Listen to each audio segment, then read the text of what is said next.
Ladies and gentlemen, tonight's spotlight shines on the rising stars of the legal world, where young firms, bold ideas, and smarter systems take center stage. Standing tall at the intersection of law and leadership, he's the digital strategist, the legal growth architect, the man with the mic. Make some noise for your host.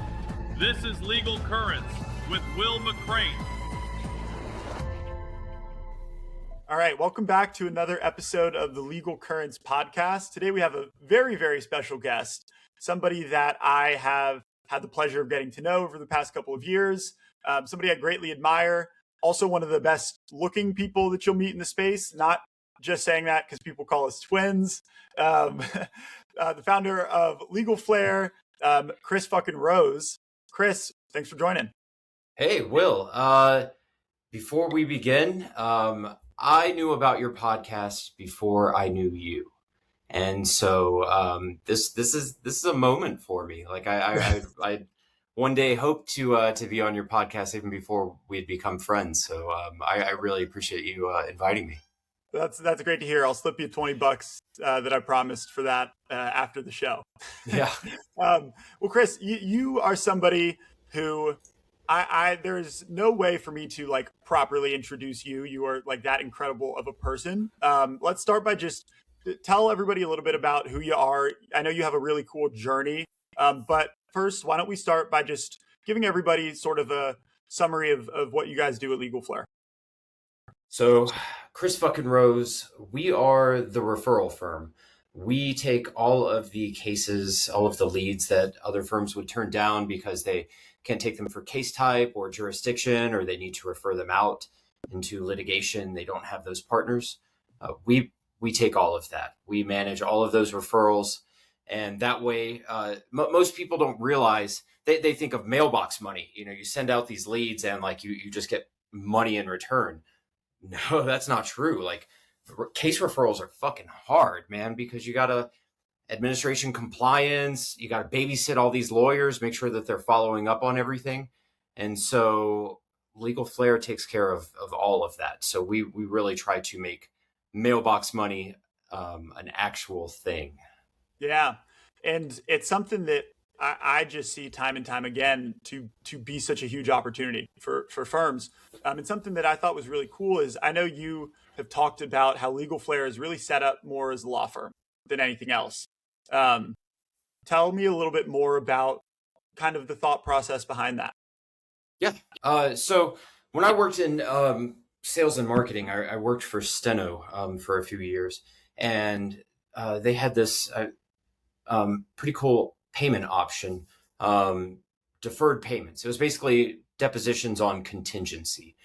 And I looked at that and thought, you know, this is something that would make it very sticky and appealing for plaintiffs firms. You know, that way they're not having to put out the money initially and then wait to get paid back. And if things fall through, you know, they're not on the hook.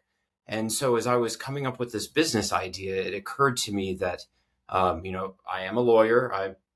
LegalFlare is completely owned by me. So instead of like charging for these things, I just take a percentage of the fees, you know, for the legal services, the component that I provide. And then that way, if nothing ever comes of it, nobody owes anything and everybody gets paid out on the end. So I'm truly aligning my payment model with that of, you know, my clients, my partners. Yeah. And I think that is such a cool system, right? And that's something that I hear very regularly, you know, in general from attorneys when they're, you know, looking at like partnering up with like outside like vendors or just getting support in certain ways, right? It's very common in certain spaces to have like long commitments, right? Or ask for the money up front, right? And then you kind of have to have that trust. The way that you guys have that set up is something that I would imagine people are very attracted to. Your background in general though, right? You mentioned, you know, having that experience in law. I would love for you to share a little bit more about your background because it's very interesting. And I would also love to hear a little bit about that poker piece. That's okay. Yeah. Okay. So originally from Alabama, not a lot to talk about there. I mean, you know, everything you've heard about Alabama is true. And so I moved out to Vegas on my 21st birthday. I asked my mom for $500 for a one-way ticket moved to Vegas sight unseen. And I've been in love ever since. When I first got out here, I became a casino dealer. I worked in the pits, blackjack, craps, roulette, toward the end, baccarat, which is the dumbest game on the planet.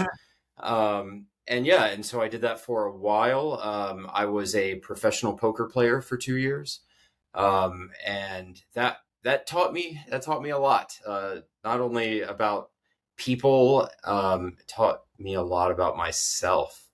And then when Black Friday came through, I'm not sure if a lot of people know about that, but that was when the government clamped down on basically unregulated online poker.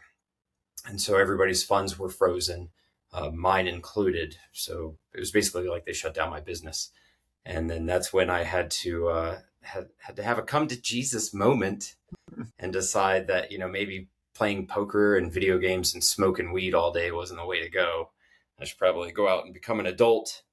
And so went to school, decided to, I was thinking about going into politics at the time. So going the lawyer route was the way to go. Became a lobbyist for 3 years and then moved into sales and marketing for a few years and then opened up my own law firm. And here I am. It's funny because as you talk through those things, when, you said you gave them up to grow up, it's funny because I feel like in the conference world, right, it's not that far away at times. I was going to say that's probably part of the reason why I thrive. A little birdie told me that you're pretty great at poker. I will say, yeah. I'm sure you can figure out who that birdie is. I believe I can. If I had to guess, I'd say he's a Cardinal, right? Yeah, John. So John, for anybody who doesn't know, John is another member of our team, somebody that I've been good friends with for a while. And he had a similar experience as you, where he, did professional poker for a couple of years. And to your point, he has told me about some of the things that he has learned as well. And I think it's very fascinating, right? To be at a table with other people, to be friends with them, even though hopefully, right, you're kind of taking their money. You deal with lots of different individuals. You learn lots of different communication styles.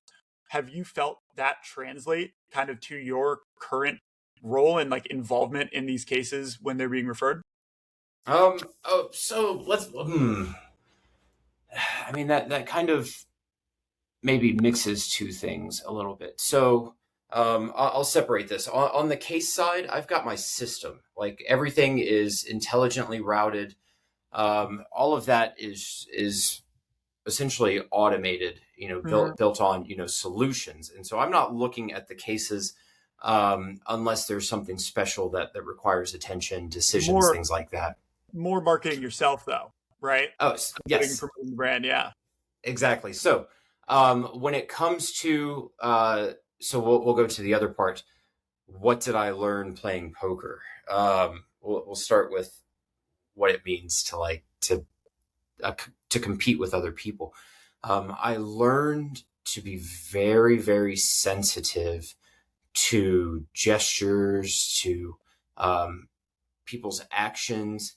And people say there's, everybody thinks there's like tells or something like that, how they rub their chips or where they look. And to some extent, I would say I probably lean on that if a decision is close, so it's like 5% maybe. But the real key is actions. Actions will tell you everything. Don't listen to what people are saying. Just consider what they're doing, and then try to pull apart that logic. What makes them do this? Why did they choose this action or inaction? And put yourself in that position. And I think that has really helped me to better understand other people and myself. That way I can kind of step outside and think like, well, why the hell did I do that? Yeah. And so that's a lot of it. And then if there's anything that truly underpins poker, it's that aggression and luck can masquerade as skill all day long. I do think you're selling yourself short as far as just your ability to connect with people socially, which I of course want to stress. The other thing that John has told me in the past that has stuck with me actually is at the end of the day, it's about percentages, right? And, if you have a 55% chance in theory of being right, that's the decision you're supposed to make, right? And it's, the law of averages over time, right? You have to expect that stuff to play out.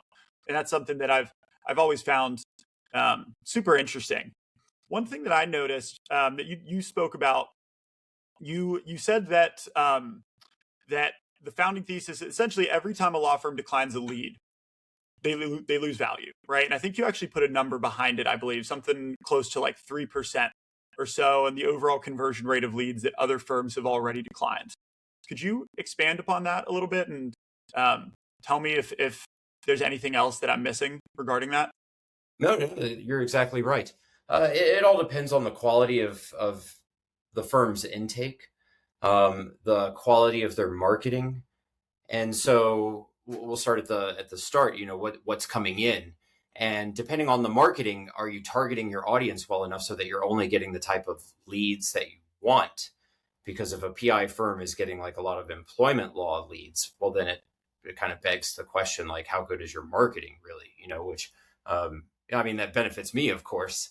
And anybody that calls is good, but for firms that are getting that don't want employment law cases, I think we're converting like maybe 9% of those, which is phenomenal, because every jackass who didn't get their birthday off wants to sue their boss. So like I compare it to sorting through the discount DVD bin at Walmart. You're just like, you got to get through Airbud 7 and Three Ninjas, kick back again. But, every now and then you find Big Trouble in Little China for like $3, and then like, boom, that makes your day. And then, so the other part of it is your intake. Like how good is your intake? Because the leads that we're getting, they're turned down because intake decided that it wasn't for them or whatever. And on those, I think, what we would classify as wanted cases, it's like 11%, Wow. And that's across the board. Some firms are better than others. We just brought on a firm, and they've sent us, I don't know, probably 200 leads in the past like 2 weeks. We haven't signed one of those. Like, their intake is on point. So I don't know. I'm gonna, like, I love it. It's good information, but like those guys, somebody needs to take a day off over there. Well, intake is such a fascinating thing, because truly that intake affects every ounce of the firm, right? And somebody on the marketing side of things, for example, we have found that, it's important to secret shop even like once a quarter, right? While intake is not like a responsibility of ours, if the intake's not strong, we're not getting the best conversions that we could. I'd love to hear more about your insights as far as things that you have found to be consistent with a good intake for, potentially the example that you shared, versus things that you have found to be missing when intake isn't super strong. Yeah. I'd love to get your input on this one as well. And so I think that the how can I put this? Maybe the one component, like the piece of it that I feel when I'm talking to firms is, are they hungry? Like, are when we send them leads, are they like chasing down everything? Are they, calling the person right away? Even if the case details, the summary is like, oh, this looks like trash. Are they still calling the person and asking questions that might reveal something else? Or are they just declining right away, or coming up with some bullshit, excuse so that they don't have to do it? And our best performing firms are looking at those shit leads, and they're thinking, maybe there's a question here I could get away with. So let me turn it back on you, Will. What do you see from the highest performing firms? Is there like some single, like, what is the one commonality? Yeah. I will say one thing that comes to mind, and it's similar to what you said, right? Like, to me, what I find is that the firms that are most successful almost look at each contact as it's a lead until proven otherwise, right? As opposed to the opposite, right? There's always excuses, to your point, to say, okay, it's not a good one, right? We're not chasing it down, etc. But to me, I think if there was one thing that I had to just boil it down to, it's that the firms with successful intake understand how essential it is. Once you understand how important that is to your overall growth, it's then something, at least that I see typically, is treated as such.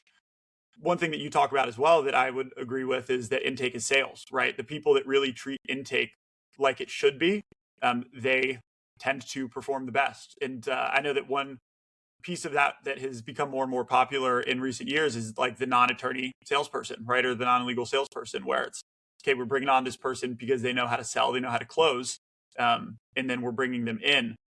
And that's something I believe that you agree with as well. The idea that intake is sales. 1,000,000%. And the way I think of it is like when we go to websites, people, they usually they're going for confirmation. They want the confidence to know that they're making a good decision. And so if someone's at a law firm website, they're not there usually thinking like, well, what does a personal injury firm do? They know they got into an accident and they know they need a lawyer. Like, they are problem aware and they are motivated. So, they're solution aware. They're asking, is this the right firm for me? They're looking for confirmation that they are making the right decision by calling this firm. And so if an intake picks up and is like, yeah, blah, blah, blah, whatever, this is the firm. Yeah, tell me a little bit about yourself, okay. Well, and it's not as opposed to someone's like, oh, that's terrible. I'm sorry. Like this is awful. You need representation right away. Like insurance company is going to be calling you, and they're not on your side. Yes. Yeah. And go ahead. I was going to say, they're looking for someone to tell them you made the right decision by calling us. And that's what sales is. It's confirming someone's decision. Yeah, speaking with that confidence. And, I also view that intake begins before the phone is picked up, before that call is made. To your point, it's that first impression. It's when they land on your website, are we providing that confidence that they've landed in the right spot, that you are the person for them? Because once they leave your site, we do not know if we'll get them back, right? And that's something that's huge. The idea that sales, or that intake is sales, I think is something where sales in general can have a bit of a mystique around it, right? Or, people think of that used car salesman, but at the end of the day, it's the difference between allowing you to get a good lead or not. And in today's day and age, with how much money is being invested into digital, you are doing yourself a disservice by not treating intake the same, which is something that we obviously both agree with. Yeah. Intake is your front door. First of all, if nobody's picking up the phone right away or nobody's calling back right away, your front door is closed. You might as well have a close sign there. And then who is the person that you put up front?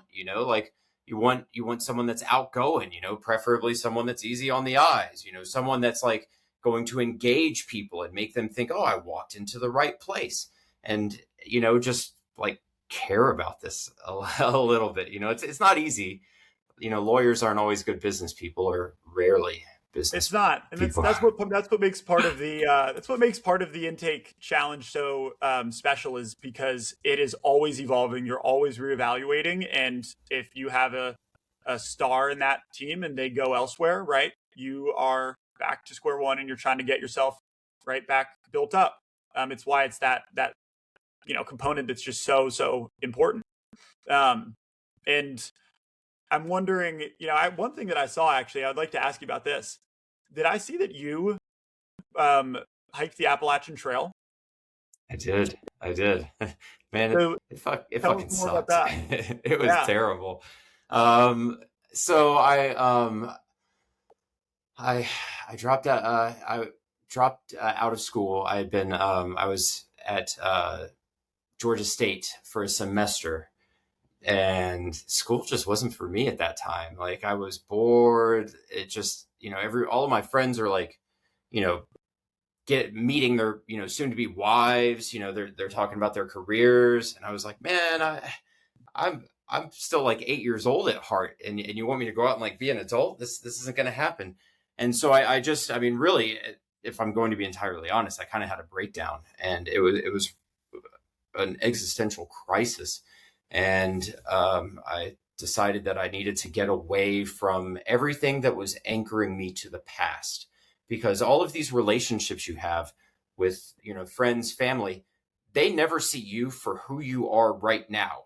I mean, even if you saw someone yesterday, they are still seeing the yesterday you, because something could have happened. People have a very hard time updating, and especially if you've had these relationships, I mean, family especially, they see you as the child that they knew. And so I said, I'm going to just get out away from everyone as far as I can and get to know myself. And so I, saved up a little bit of money and strapped on a backpack. I'd actually never been hiking before. I know, I do these things. I'm, drunk on confidence 24 hours a day. And so I was 20 years old at the time, or I just turned 20. And I set out, and it was intoxicating. It was so much fun. Like the first month I was meeting all of these people, and there was so much freedom and just learning all these new things about myself. And then after a month, 75% of everyone out there just fell off. They either got injured or they realized, man, walking 20 miles a day with 40 pounds on your back up and down mountains all day, it sucks. And then so started getting really lonely. And then that's when that isolation that I signed up for hit me like a ton of bricks. And I remember I was 3 months in, 3 months Incredible. into this, and just realizing I was only at the halfway point. And I remember I called my mom from this payphone in West Virginia or something. I was just crying and this sucks so much. It's so bad. I hate it. It's hot. I've got heat rash. There are raccoons eating my food and mosquitoes. And my mom was just give it another day. You're just having a bad time. And it's all right. And it was 2 days later, I had a pretty good day, and that was enough for another month, and so I just kept going. And it was really, there were some beautiful things, and I learned so much about myself, and I almost died 3 times. Saw a bear. Well. Yeah. I was confronted by a bear in the Smoky Mountains, 1 a.m. Cause I always I love hiking at night. There's something, about Except being at this terrified. time, it was your first hiking experience. Yeah. I mean, technically, yeah, my second hike ever was the Appalachian Trail. But yeah, and then I almost froze to death one night, and one time I got Lyme disease while I was out there. I almost dehydrated in New Hampshire. And so what I learned about myself was that if I start something, I have a very hard time not finishing. That's who I am, no matter. Thanks. It's incredible.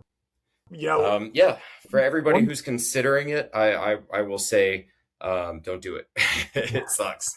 Well, I wanted to ask you about one quote specifically, because I read this quote, and I will say that this is perhaps one of my favorite quotes that I can remember in recent time. You said, "It's hard to die, so take a few chances."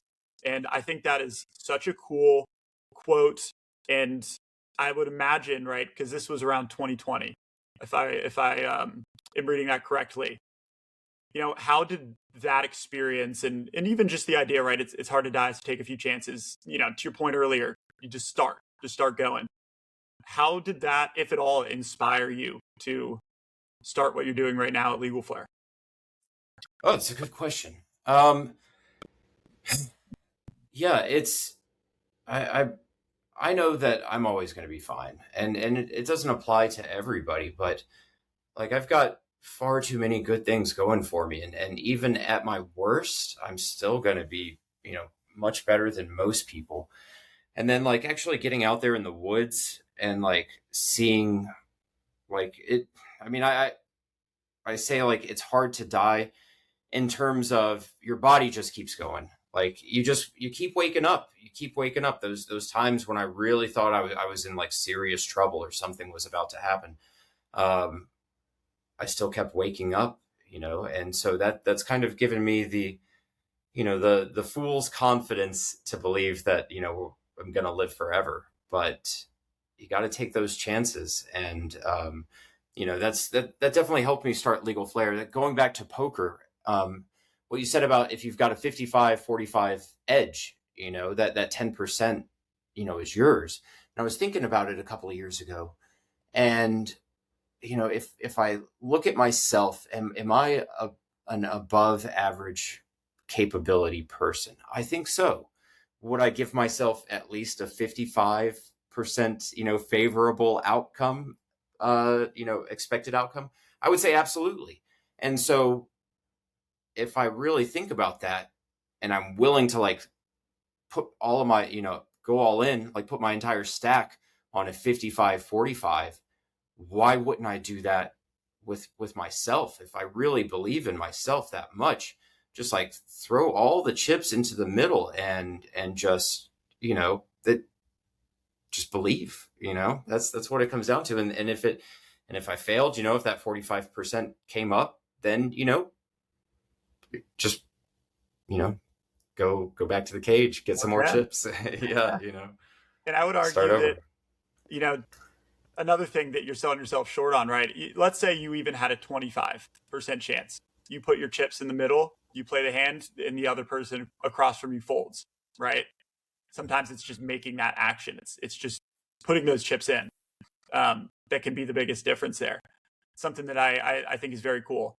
Another thing that you do great is, for anybody who's met you or knows you, they know that you are quite the personality. Like at conferences, you're a real presence, right? You're a friendly person, very outgoing, and you are somebody who makes a point to go out to meet people, to shake hands, to do all that stuff.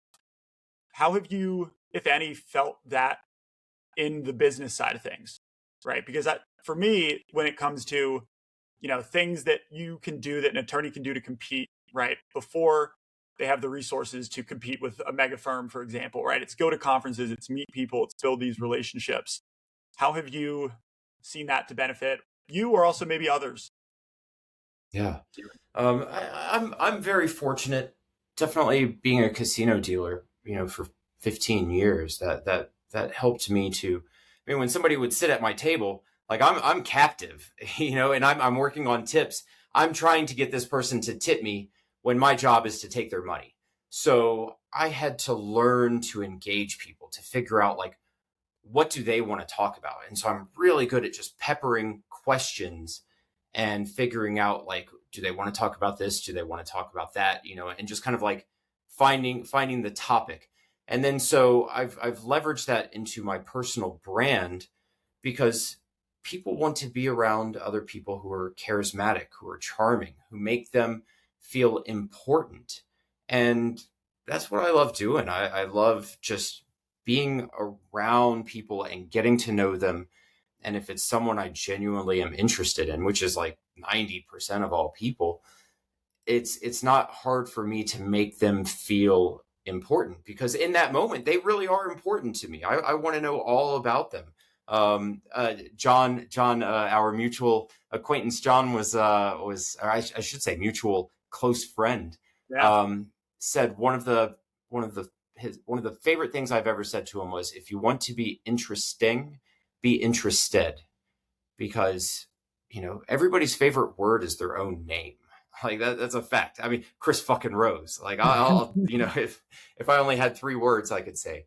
And so by talking to these people, like they want to be around other people who, make them feel good. And if we can get a good working relationship out of that, or if they have some opportunity that comes up, I want to be the first person that they think of at the forefront of their mind, and it's really branding, It's like when I go to the store to buy toilet paper, I always think of Charmin, whether it's the best or not, just because those old commercials, please don't squeeze the Charmin. It was just, it embedded itself. And so that's, branding is the emotions that we attach to, a personality. And I think that you also do a great job of branding in an authentic way, right? Like when I think Chris fucking Rose, right? 90%, 99% of the people, if they tried to pull that stunt where you were, you write write it on your name badge, like all that stuff, right? It wouldn't fit. But for you, it's authentic. It's your personality, right? And it's because of that, something that sticks. Let me, may I turn this back around on you? Please. As someone that I really appreciate, and I really enjoy being around you, and I see you as being someone who doesn't have a veneer. I feel like every time I'm talking to you, I'm talking to Will, and that's not true for everybody. There are conference people, and so let me ask you this. I mean, people do ask me about that, and that's Chris fucking Rose, because my personality is a little bit more aggressive. I think, it's like I was saying earlier, aggression and luck, is confused for skill. But let me ask you, do you ever feel the need to like try to be more professional than you are, try to placate someone, or try to be, to fit some expectation, especially when we're surrounded by, lawyers? Yes and no. When I think back to when I first started coming to conferences, even today, when I first started going, I think when I went to my first conference, I might have been 23, 24 years old. And going to that conference, you're surrounded by these, very successful attorneys who are, well into their career. They're much older than you, right? As somebody who is not an attorney, you already don't fit in, right? But then you're also a vendor. And I think that the authenticity behind it, of just going up to people, like talking to them like they're normal people, not approaching it with this agenda of like, hey, I'm trying to sell you SEO, or whatever the case may be. I think it helps create those conversations. But I would be lying if I said that there wasn't an intentional effort to at least appear professional compared to what I had perceived other people my age doing in almost ways that people would act in that space. I think reputation is something that's extremely important. And when you are on the road at conferences, right, whether you are, sitting down with your laptop or you're going to pick up something from the hotel like lobby area, you are essentially, right, your brand, your reputation is out there. And I do think it was something that I was very, very cognizant of early on, because I knew it was important to have a perception, right? And control anything that I could to build the reputation I wanted early on. And it's something I don't feel I need to think about as much now, but it's always top of mind, because at the end of the day, right, I am not an attorney when we're at these things. And so it's important that you have that authenticity. So I think yes and no. Yeah. People, whether they're aware of it or not, can pick up on authenticity. If someone is actually being themselves, or if they've got their conference face on. And I'm fine with it either way. If someone feels like they have to be someone else at the conference, I'm always in favor of like dropping that. And I try to go like straight into it. When I meet someone, I'm like, hey, I'm Chris fucking Rose. Nice to meet you. Tell me about your childhood trauma, because like that, it forms a connection right away. But I also, I guess I just got tired of trying to be something I wasn't. Yeah. And, and so it just occurred to me that like, if someone doesn't like me for who I am, why would I want to impress them? Why would I want to work with them? Why would I want to be around them? Mm-hmm. And so, some people just don't have that confidence. Or maybe they're genuinely terrible people, in which case, please like keep faking it.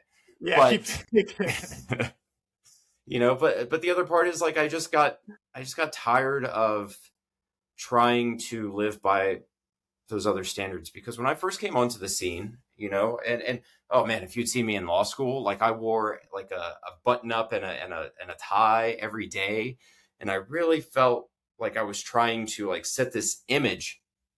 And I was just, it's like carrying around a load of weight all day long, and then when I just got tired and, frustrated, I said, fuck it. I'm wearing, my jeans and Metallica shirt to school today. And I just felt more comfortable, and like people responded, and I realized I was quicker and I was wittier, and I was nimble is what it is. And that was when I really began to think, hey, maybe maybe trying to, hold up this standard that isn't me is actually holding me down. And so, Yeah. And I you know, think it's that authenticity piece, but also making the effort to go find the people that you do connect with, right? Which is Mhm. easier said than done, but at conferences, right? In just building those connections in general, it's going up to people, it's saying hello, it's being authentic. One of the quotes that I saw from you that I also thought was pretty cool, and I think it's a great analogy for just everything we're talking about here in general, is that like one of the things that you think when you get off of a podcast or like have a conversation with somebody is like, would I grab a beer with this person? And I think in business, I think in connections, and really in that conference world, right? If the answer to that is no, you're not really going to find these connections in the first place, right? And so it all starts by being authentic, right? By like connecting with people, and then you're in a room, and then when you're in a room, things happen. Yeah, this is put yourself in position to get lucky. And you're right. And really, Chris fucking Rose, that is part of my sorting mechanism. People think it's me just, being, maybe childish or just authentic or whatever. But part of it is when I tell someone my name, when I say Chris fucking Rose, I'm looking right into their eyes. I'm using those skills that I learned, and I judge their demeanor. Is there a shift? Is there an instance, a micro expression of discomfort? And if so, I know that like I'm, no offense to them, but I'm probably just not going to, jive with them well. We're not going to vibe together. And I know like, okay, it's nice to meet you. I'm not going to try to make you any more uncomfortable. And so I know that they're just not someone that I would probably work with or hang out with. And so in that way, you're in sales, right? What is the second best answer in sales? When No, it's no. it's no, exactly. Yes or no. The worst is maybe, or, I'll think about it. And so when I say Chris fucking Rose, I'm looking at people and I'm asking, hey, this is what I'm selling, myself. Are you buying? Yes or no? And usually people let me know right away. Yeah, and what, the momentum, all that stuff, and it's something you do well, and it's interesting to hear some of the tactic behind that, right, and some of the intention about those things. Really cool. I also saw on your LinkedIn bio, and this is something maybe I need to steal. I saw you had the height listed in there. Maybe that's, I think honestly, when I think about that, I think I need to get something more interesting about myself, because I think that my height is my brand to an extent. And I can do better than that.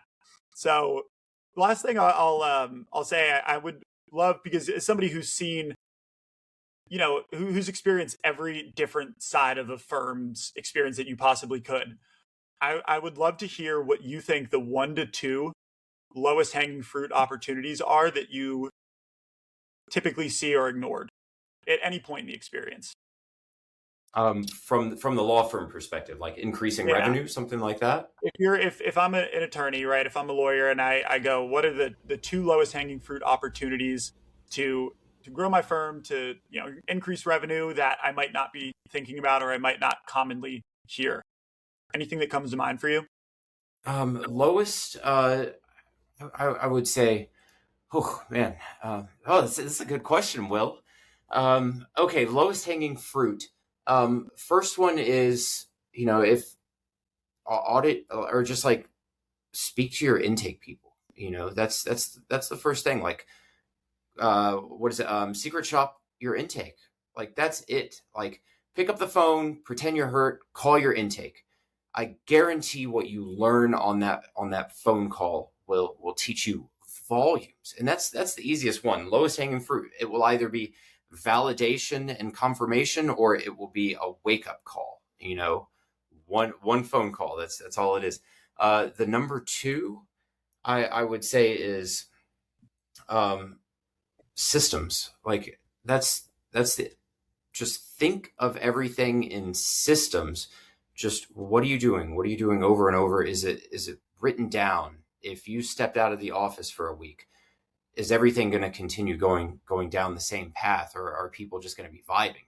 Because in LegalFlare, I hate vibes. as someone who vibes all the time, I was going to say, it's someone with a great vibe. Thank you. Yeah, no, and I thrive in chaos. Like that's one of the reasons why I do so well in conferences. It's because like the chaotic good. I love to get in there and just use my abilities. But when it comes down to it, systems like numbers measure everything. If any of your decisions are based on feelings, and probably most of them are. I very much subscribe to behavioral economics, that we believe we make logical decisions, but we actually make emotional decisions and justify them logically. And so don't let that happen. No vibes. Everything needs to be justified by a number. Break everything down, quantify everything. Maybe that's not so simple, but I think the simplest thing is like beginning to move, like think in those. So, and can I ask you the same thing? Like, what would you say? I mean, because you probably have, more experience on the marketing side than I do. When it comes to marketing or when it comes to the firm in general? I will let you decide. Okay. Well, here's what I will say. When I go up on stage, something I say every single time is, and it's one of the most common misconceptions that I hear, is a lot of people view, for example, digital marketing as something that is so cloudy. It's so difficult to understand. It's so impossible to even just assess, that they don't get started at all. And what I found is that that firms can do a lot more and accomplish far greater success through their own efforts than they give themselves credit for, or that they attempt to do. They just don't know where to start. And I think I see the inaction in general to be one of the things that hold people back the most. It's sometimes over analyzing, right? If they don't have data to work with, the only way to get data is to try it, test it, track it, and then we can understand if it's worth continuing, and if it produces the return that you're looking for. So that's one of the biggest ones that I think people leave on the table. And the others are the basics, right? It's okay. I know that certain things like intake, I know a CRM is important, but I'm not really going to treat it that way. It's one thing to have a box checked. It's another thing to really incorporate that. And I think that what I've learned is that the people who are most successful on the firm side of things, they treat every small detail like it's the most important detail in the firm, and they're not afraid to try something in order to get an answer as far as whether or not it's worth continuing. No, that's a good. Do you know your Colby index? You ever No, taken your... I don't. But I was just talking with Erica at Pilma, and I need it. I told her I need it. She did mine. Yeah, she did hours at LegalFlare, and so I know mine. I'm a quick start, and so like I don't need a lot. Like I'll go. I run headlong into danger. I mean, as you can probably tell, it takes a lot to kill you. Like it does. And so I want to just give one more quick actionable low hanging fruit since you said the marketing. Pay $20 for a Claude subscription, and then download Claude in your Chrome browser. Open up the tab, go to your own website, and tell Claude, come up with a criteria for optimized SEO, and then run it against my website and tell me what you find. Because I paid $20,000 for my website, and then when I popped it open, I got a 20 on the Lighthouse score. And Claude was just like, what is going on here? Like you've got a rat nest, it's like opening up the hood of a car and finding like squirrels under there. And so I spent a week just pulling all that out. And now my Lighthouse score is 99, which is boom. That's incredible. And it's getting better all the time. But for $20, go see what your website says. If you have a website.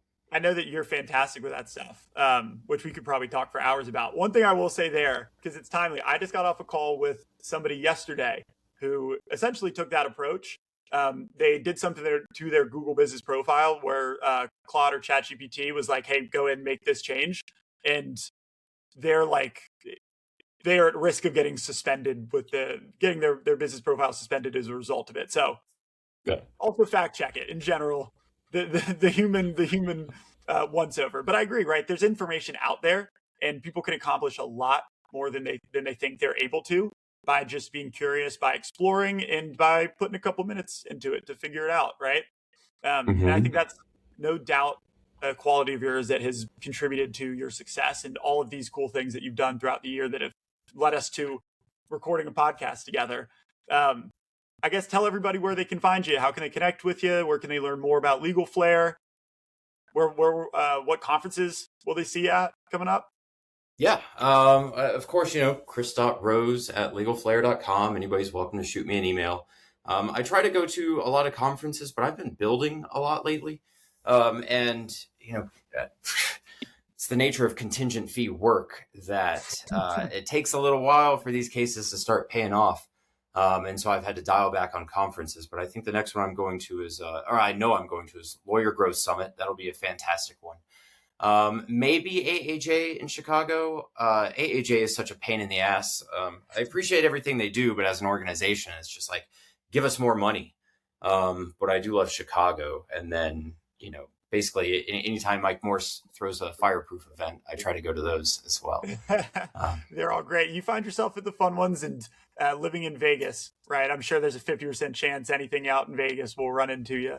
And Chris, I really appreciate you coming on. Like I said, think very highly of you, all the stuff that you've done. And I know that everybody out there and the folks listening have a lot to learn from you, and not just your experiences, but what you've seen firsthand as well. Yeah, thanks, Will. And I really meant it. Like this is a moment for me. I had really, looked up to you and thought that was so cool that you had a podcast, long before I met you. And so when you reached out to ask me to be on this, it was like, it's such validation. So I really appreciate you. You know what? Another white guy with the podcast is what everybody's been asking for.